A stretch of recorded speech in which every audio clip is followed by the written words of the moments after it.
Shalom Aleichem, blessed souls, this is Dan Matov, and we'll try something a little bit different, although we try to present information not as a final answer, but as a means of assisting blessed souls like yourself to be strong and prosper, to look deeper into these matters of Torah. Recently I got an email from a MySpace friend, Dr. Shekel. He's down in North or South Carolina, southern east coast of the United States, and he wrote the following. I was listening to Rabbi Yossi Mizrahi yesterday debating a Christian evangelical in a yeshiva. The discussion gets into Torah Sababa Peh, which is the oral Torah, the oral tradition of Israel, that was revealed to Moshe on Sinai due to a huge indicator in the word. We'll discuss that in a moment. Torah meaning multiple Torahs, referring to oral and written.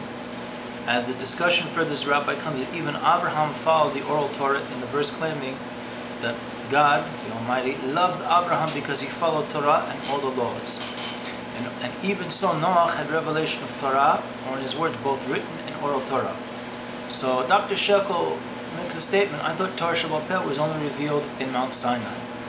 Well, the truth is, Dr. Shekel, and for those interested, no, there always was Torah Sababa Peh.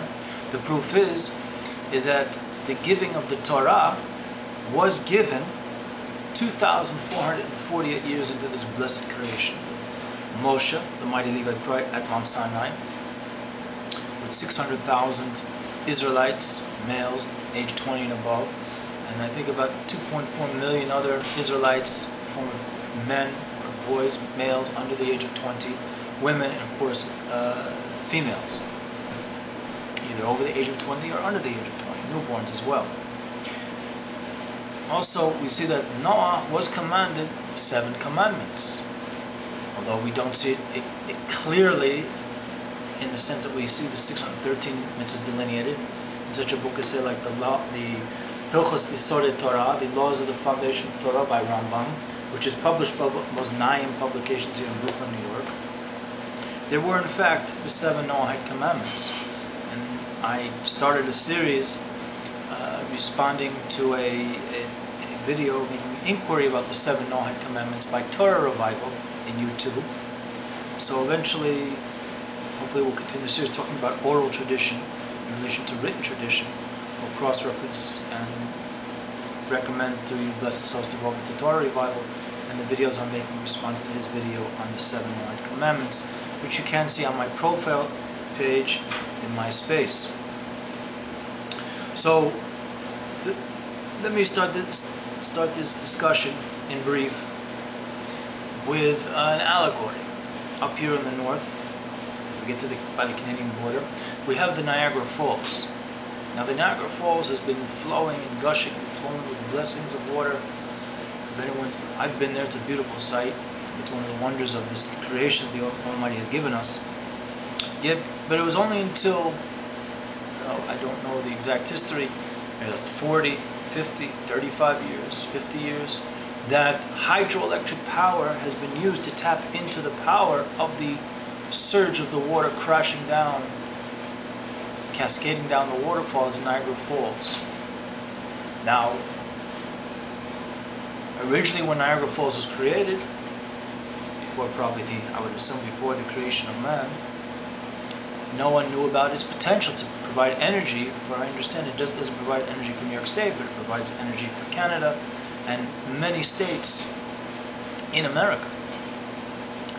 So there was something that was concealed within the potential state of the Niagara Falls, that man being blessed by the Most High to use the tools, the vessels of hydroelectric power, and now many states and even in Canada they can benefit from this water, this power of water, which is ultimately alluding to the power of wisdom, to be channeled through understanding. People can internalize it and benefit from it. So when we talk about what took place at Mount Sinai, the Rambam in his epic work here, first of all, he mentions that the mitzvot, the commandments that were given to Moses at Mount Sinai, were given all together with their explanations. And the source for this is, blessed souls, if you go to Exodus 24:12, it says, and I will give you the tablets of stone, comma, the Torah, comma, and the mitzvot. So first of all, we have three different levels of instruction. There was the fact that it was transmitted through another form of matter, not just the form of matter manifesting as a human being, and particularly Moses, the mighty Levite prophet, and it was on stone.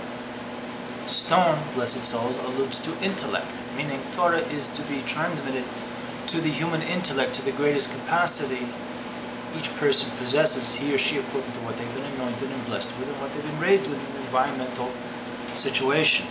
Then there's the Torah, which is the explicit commandments, which the Rambam lists all 613 in this book, if you want to learn about it. It's written, by the way, it's written in Hebrew and English, so anyone can access this. And finally, the mitzvot. So the Rambam refers to written law, which is, again, the Torah Shebiksav, which is the 5 books of Moses, and the Tanakh, which is the book of Judges, the book of Samuel, 1 and 2, the book of Kings, and all the prophets, Ezekiel, Jeremiah, Isaiah, the 12 minor prophets, so to speak, Psalms, Proverbs, Ecclesiastes, Lamentations, the book of Esther, Chronicles, and I probably left something out. But you can see for yourself if you go to your local, whatever Tanakh is within your proximity. That being said, blessed souls, we have here the tradition that Moses, our teacher, personally transcribed the entire Torah before he passed on. What does it mean he transcribed the entire Torah? That is the written Torah. He gave a Torah scroll to each tribe of Israel and placed another scroll in the ark as a testimonial. But what about those oral traditions? Well, the Rambam writes that actually he communicated it verbally to the elders, what he received as a transmission straight from the Most High. And in a sense, we can say, in an allegorical sense, he received all the axioms of oral tradition, which is something hopefully we'll connect with in the next video, because I don't think I can answer this Dr. Shekel in one video, but a series of videos. So in the meantime, blessed souls, this Dhamma talk from moisturized Crown Heights, IREX Crown Heights, Brooklyn, because last 5 out of 6 days, I believe we've had a lot of rain to soothe the pain of avoid getting overheated, to keep boiler room Brooklyn a little bit on the cool side, which is fine by me. But let's all heat up in our love of one another and doing justice and walking humbly before the Creator. And may we merit to see today Mashiach Tzidkenu, our righteous Mashiach, Lion of Judah, Ari Yeshua, Shal Yehuda, Sababa Rejoice, Ahave Echad, one love, the Darchinum Darchi Shalom, in a pleasant way, in a peaceful way. Shalom, peace, Mashiach.